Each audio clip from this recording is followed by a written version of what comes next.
We just entered to Ein Kerem. Ein Kerem is the village that we believe John the Baptist was born. Why we believe? Because it's an early tradition. Until the 10th century, Ein Kerem wasn't mentioned as the town of Judea in the mountains of Judea, next to Jerusalem, although it is. But only in the 10th century, people started to mention the place of the visitation, or the place that King Herod tried to find John the Baptist, that hid himself behind a rock. And later on, in the next video, we will actually visit that place. Then in that case, I'm not sure that John the Baptist was born here, but it totally looks like it. There are a few churches here that tells that story. The wall to your right side, the other side, is the Catholic Church of John the Baptist, and we will visit it soon. That's where the house of Zacharias was, and that's where John the Baptist was born, and the circumcision. Oh, look at that.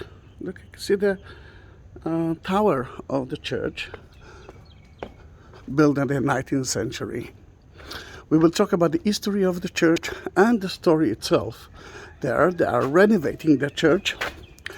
It's supposed to be open, but it won't be as beautiful as it used to be. But I'm sure that in about a few months, few years, we will be able to see how beautiful that church is or was. Today it's a Jewish village. Beautiful, relaxing place. What can I tell you? I'm smiling when I'm visiting that village of Ein Kerem. Ein Kerem is the vineyards spring, and that is the spring that Mary met Elizabeth. The Magnificent was there, and we will visit it later on. But first we are heading to the house of Zacharias, in Hebrew, Zacharias, and the house of Elizabeth, in Hebrew, Elisheva. There were a couple from the priest families. You can see, I don't know if you can see the shining domes, the golden domes of the, wait a minute, yeah, of the Greek, Russian church. And later on, you can see it down there, you can see the tower of the Visitation Church, a place that Mary visit Elizabeth, and that was the summer house of Zachariah, and it was actually good because there she could hide from the soldiers of King Herod, who tried to kill the innocent children. They did, but John the Baptist was saved by God. Now cross your fingers, let that church will be open for us.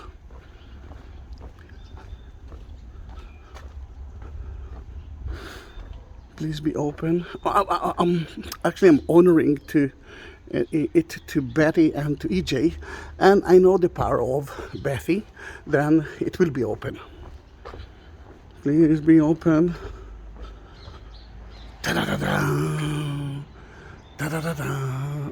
Don't look at the coffee drinking snacks. Look at St.John, Baharim in the mountains. Let's go in and find a place to sit. And we will talk about what's happening in that church. Oh, great! Until 2 weeks ago, it was open only from 8 to 12. Now, it's from 2 to 1700 hours, to 5 p.m. I'm happy. Beautiful. There's a lot of history in that church. It's been destroyed a million times. It was built a million times as well. And look at that. What is that? in so many languages. We will talk about it soon. But let's find a shady place. It's amazing weather. It's November, the mid of November, almost the end of November, 2021.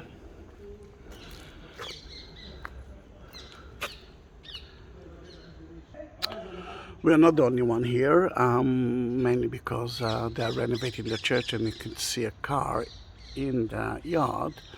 And it might be a little bit noisy in the church, and I really hope that they will let us go at least to the house of Zacharias. I promise that I will take you to that church when they will finish to renovate it. You know that I'm going to be here for you. But a little bit about the history. Well, we already know that it's the house of Zacharias here, and that's where John the Baptist was born. And although it was mentioned already in the 9th century as the village of Elizabeth, the Crusaders actually sealed that. I mean, they pointed as the house of Zacharias. Then that place is famous from the 12th century. But we know, we find in one of those places, sadly we cannot go in, a mikveh, a Jewish ritual bath from the 1st century. It means that that used to be a Jewish house. What is a Jewish mikveh? The Jews used to be Baptists. I mean, it's not to purify the body, not the soul. And this is the difference between John the Baptist and the rest of the Jews. The Jews actually, until today, purified their body. To purify the soul, they are praying and ask for forgiveness. Then in that case, to find a mikveh here, we know that it's very important, and if to find a mikveh in a private house, it means that it's more important. It means that it's the house of a very rich and a very well-known person. Then in that case, it can be a priest. It can be the house of Zacharias. Then later on, in the same place, we found evidence for a pagan temple, a Roman temple. We found the statue of Adonis and Venus. Then in that case, it shows you that it used to be a very important place. At the 5th and the 6th century, and even in the 8th century, we found here evidence of churches, but we don't know the meaning of those churches. We don't know if they dedicated it to John the Baptist story. We have no evidence. The pilgrims who came to Jerusalem never mentioned that place. The Crusaders built here a beautiful church, and I must say that the church of today is as built as it used to be, at least as we believe. It used to be the Crusader church, and there are lots of evidence of Crusaders in that place. But the church itself, as you can understand, is going to be, oh, look at that.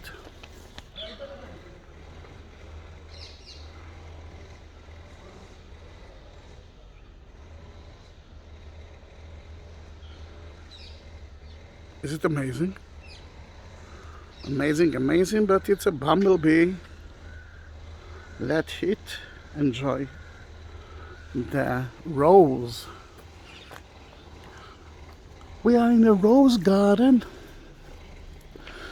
Then the Crusader built here a church, but they left the church when the Muslims conquered that area and destroyed the church. From the next century, the Muslims here didn't allow the Christians build any evidence for a Christian church. They even used that place as a stable. And the 7th century, at 1621, the Franciscans bought the place, but they couldn't build anything here. It's still used as a stable for many, many years. And in 1674, 17th century, they tried to renovate that place, but again, they had a lot of problems with the Muslims in that area. The church that you can see here was built at the 19th century, by the help of the Spanish. It was built between 1857 to 1900. We're going to visit later on if it will be open, but it will be open because we are actually blessed by Betty and EJ. They built it. They built an altar, beautiful altar from Isabella, the Queen of the Spanish, in 1857, and that will be at the grotto. That is the house of Zacharias and Elizabeth, and of course the birthplace, the nativity of John the Baptist. You already saw the clock tower. It was built at 1875, and there are 4 bells here. Cannot see it, but it's there, dedicated to John, Elizabeth, Zacharias, and Mary, the visitation. Because Mary was here as well, if that was the house of Zacharias, although I will try to tell you a different story when we'll visit the Visitation Church. And then she's been here and there, in their 2 houses. At the Second World War, just like you see here a car, it was occupied by the British, mainly because the priests were from Italy, and Italy and the British weren't good friends at that time, and they turned it into an army camp. Sadly, the cannons and the cars destroyed part of the yard, and happily because of it we could excavate and find so many evidence from the 5th century, 8th century, 1st century. Then let's look at the bright side of the story. And if we're talking about the bright side of the story, let's talk about the story. But before that, I just want you to understand that we are dedicating that video to you, but to EJ and I want to say Elizabeth and Betty as well. They bought those crosses. As you can see, one of them is a Greek Orthodox, one of them is Catholic. And I love that idea to merge Christianity into one. I mean, I'm getting so many response about Catholic are not, Protestant are not, Greek Orthodox are not, everyone are.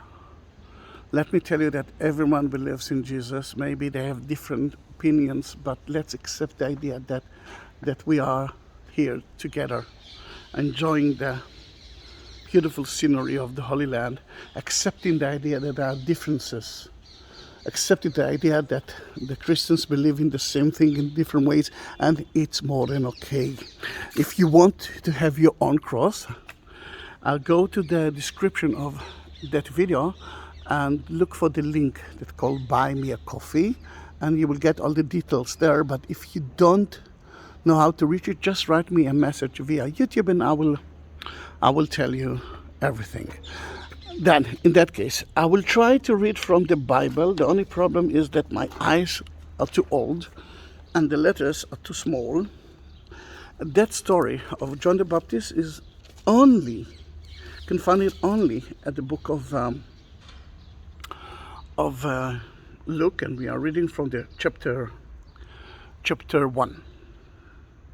There was in the days of Herod, the king of Judea, a certain priest named Zacharias in Hebrew, of the second of the course of Avia, from the priest family of Avia. There were 24 priest families, and because they had to be next to near the temple, because they served the temple, then it took me only half an hour walking down the valley to reach the Ein Kerem, which tells us that it's quite close to Jerusalem. And his wife was the daughter of Aaron, and her name was Elizabeth. In Hebrew, Elizabeth, it's Elisheva, but the idea is that she came from the priest family as well. Aaron was the first Jewish priest, together with the leader Moses, then in that case, quite an important legacy. I mean, she came from a dynasty of very important priest families.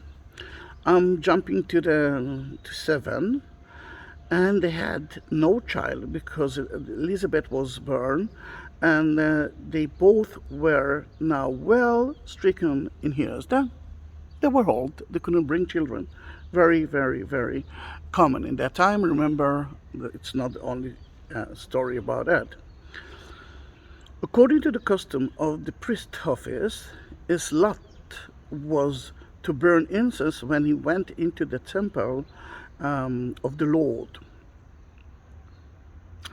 And there appeared into him an angel of the Lord standing on the right side of the altar of incense.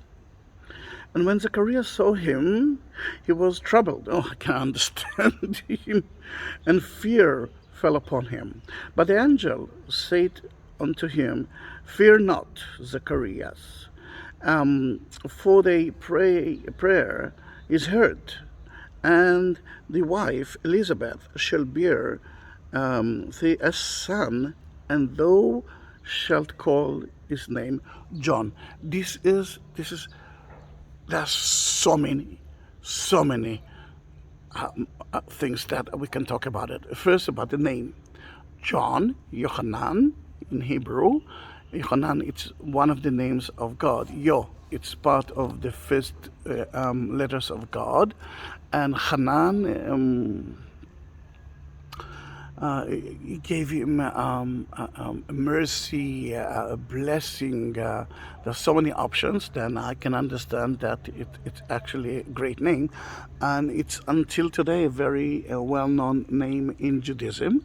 But if we are talking about Yohanan, usually, and we will read it later on, the name of the child is supposed to be Zachariah Jr., by the name of the father.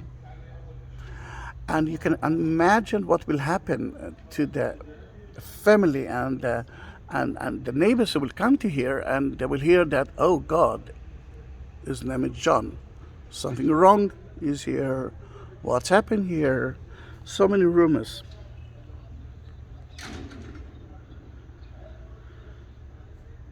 But the angel, wait, yeah.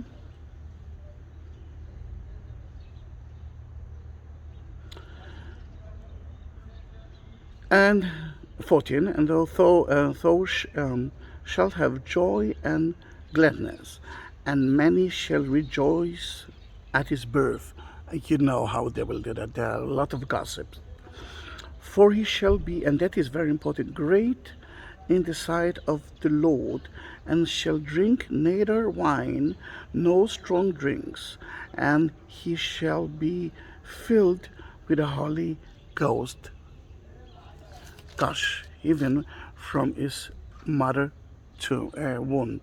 You can imagine the importance of him. He's getting a message from an angel, which is totally strange, and until now it didn't happen to anyone here, or anyone of his family, of his friends, and he's got a duty. He's not going to be a regular son, and they cannot bring children to the world. And he shall go before him in the spirit and the power of Elias. Eliyahu in Hebrew. Eliyahu Anavi, Elias the prophet. To turn the heart of the faith to the children, and to the wisdom of the just, to make ready people prepared for the Lord. All right, he's going to be kind of a prophet. He's going to have a mission. This is my child. You know what will happen to those kind of people. At the end of it won't be as great as you can think. Then lots of troubles, lots of fear. Oh gosh, what are you going to do? What are you going to say? What are you going to say to the angel? Should I say, all right, let's do that. This is the mission of God. Or should I say, come on, are you kidding? And the angel And Zacharias said unto the angel, Whereby shall I know this? For I am an old man, and my wife well stricken in years. Come on, it cannot be. I mean, miracles? Are you kidding me? I'm just a priest. I'm totally not something else by that. I just came to burn the incense. Easy mission. What's happening here? And the angel, and that is 19, answering said unto him, I am Gabriel, that stand in the presence of God, and am sent to speak unto thee, and to shew thee this glad tidings. I mean, I'm an angel, and behold, thou shalt be dumb, and not be able to speak until the day that these things shall be performed, because thou believe not my words, which shall be fulfilled in their season. All right, I made a mistake. From now I won't be able to talk. And I know that some of you wrote me that I'm talking too much. I know, but that's because in a way I'm getting the spirit of God energy to speak to you, and because I'm kind of a messenger, I feel I'm actually feel that my duty is very similar to John the Baptist. I'm kidding. I like to talk. There are no tourists. The only word that I can say in my house is yes. Yes, yes. Then of course I can do that. And I'm happy that I can do that because you are my family now. And if I'm talking about that, did you already subscribe my channel? Of course you did. Then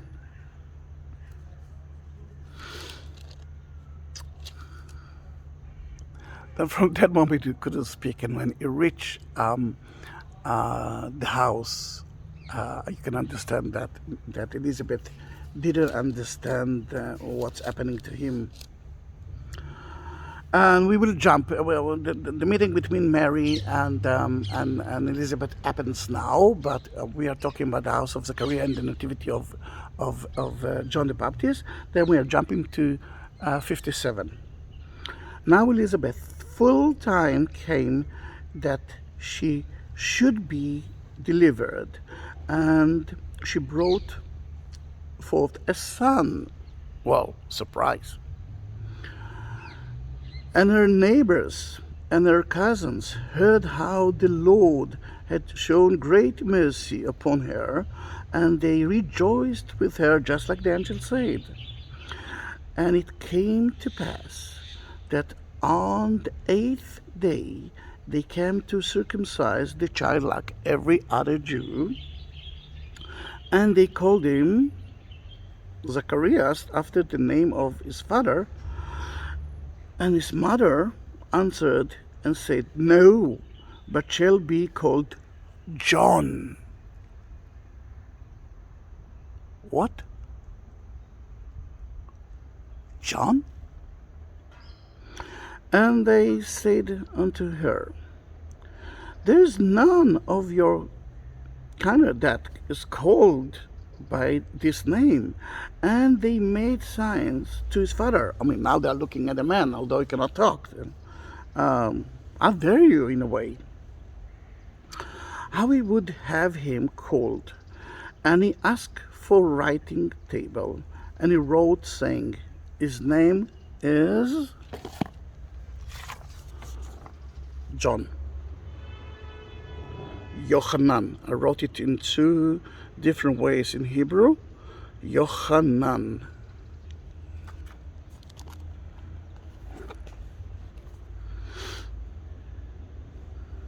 And they marveled all. This is the story, and it's happened in that church. And now we are ready to go in. Are you ready? Then let me organize everything, and we will enter to the church, and let's cross our fingers that we will be able to enter to the church, and let's cross our fingers that it won't be so noisy by the workers who works here. All right, let's go in.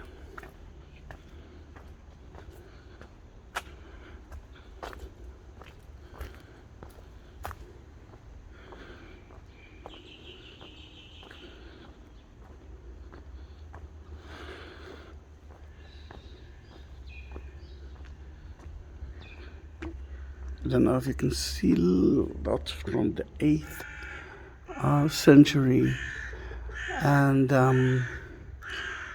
5th century church. It's difficult to see it, but I myself never been in. It's always closed.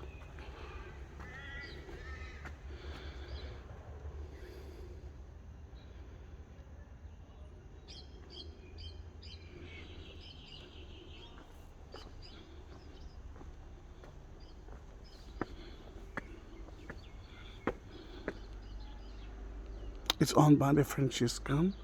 It's a beautiful Catholic church, but again, the renovations, and they're still renovating. It will take time because it's a kind of an ancient church, and they must do that slowly. From the 5th century, we find a mosaic floor that actually said, "Hail, O martyrs of God." Right there, it's difficult to see it. We don't know who are the martyrs here. See the Franciscans monk.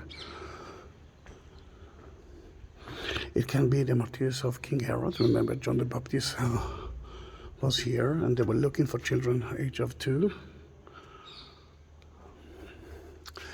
You can see a little bit of the blue tile from the Spanish time. It actually it's tried to protect the mold that used to be on the wall here.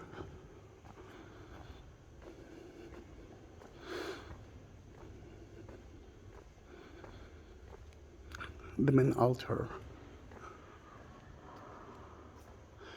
is in front of you, but it's so strange to see that the dome is not above the altar. It actually looks like more like the Eastern churches. You can see the 4 evangelists.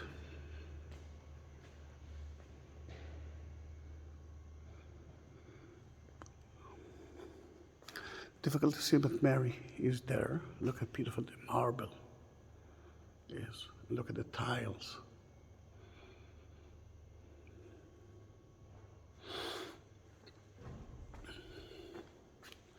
There was supposed to be a stone. You cannot see it because it's not there now. And we believe that John the Baptist used to sit there and rest. At 1721, some of the Muslims tried to steal it and to use it as for a plaster. And let me see if you can see it from there. But when they tried it, everything was burned down. Then they realized that it's a holy place. I'm talking about that side. The stone is not there because they're renovating and they don't want to damage it. And there are a lot of art from the Spanish time, 18th century, but they took it out mainly because renovation. But we are going straight to the most important part, and this is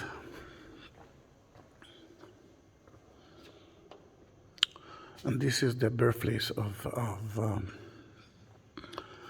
John the Baptist. The only thing that I forgot to mention is the Benedictus. Remember, from the minute he wrote his name, he could speak, and then he prayed. And we're going to visit that. We're going to read it in Hebrew soon. But first, the cave. Caves were places that people used to live. Jesus was born in a stable. It was a cave. The house of Mary in Nazareth, it's a cave. Then in that case, to have caves, it's for the Israelis, to know that people live in caves, it's obvious.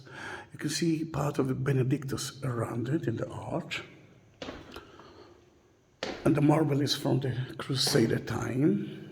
You can see part of the rock cut grotto cave.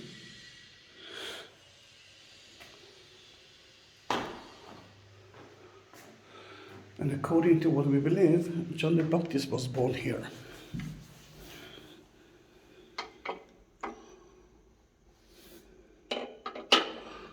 The one who will serve God is here.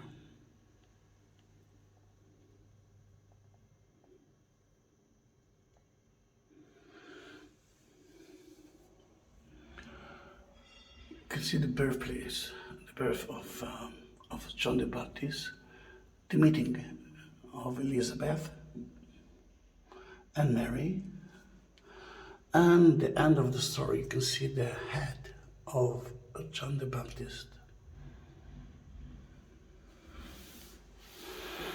This is the Jerusalem cross. Jerusalem cross, you can find it all over Jerusalem. The main cross is every Jerusalem, the center of the world, and the four crosses is whatever you want: earth, wind, fire, America, Asia, Africa. Four gospels, name it. You can see near another. That is where John the Baptist baptized people. And here he baptized Jesus himself.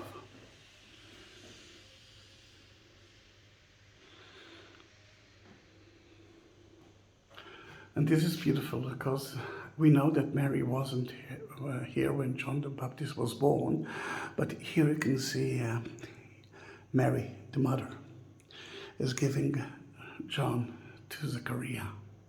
Beautiful.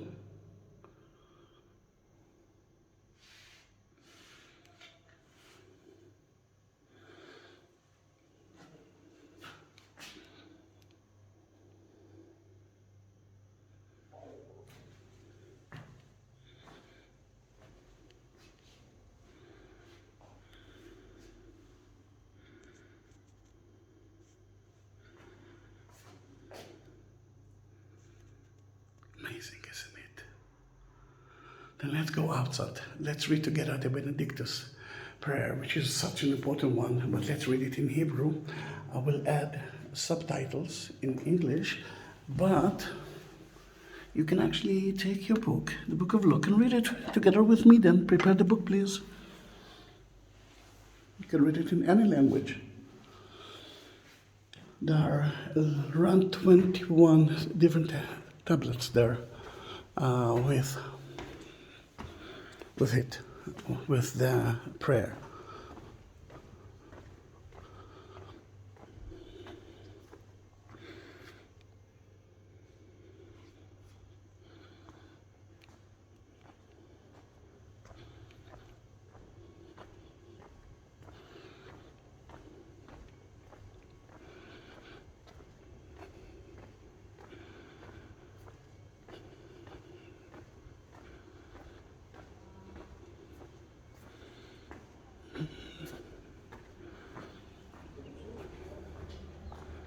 Look how beautiful is the view.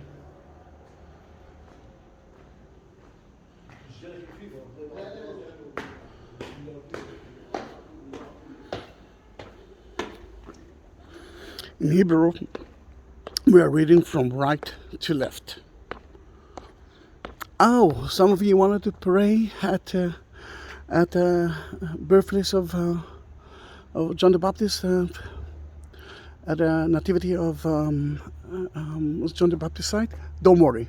Just after that video, I will go back to the grotto, and you will have a few minutes to pray as well. You see that there are so many different languages here. Spanish, but we are going to the Hebrew.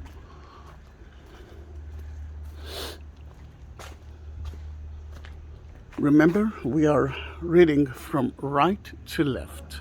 I know it's difficult to see what's happening here, but Are you ready with your book of Luke, chapter 1, from 68 to 79? Ready. Good.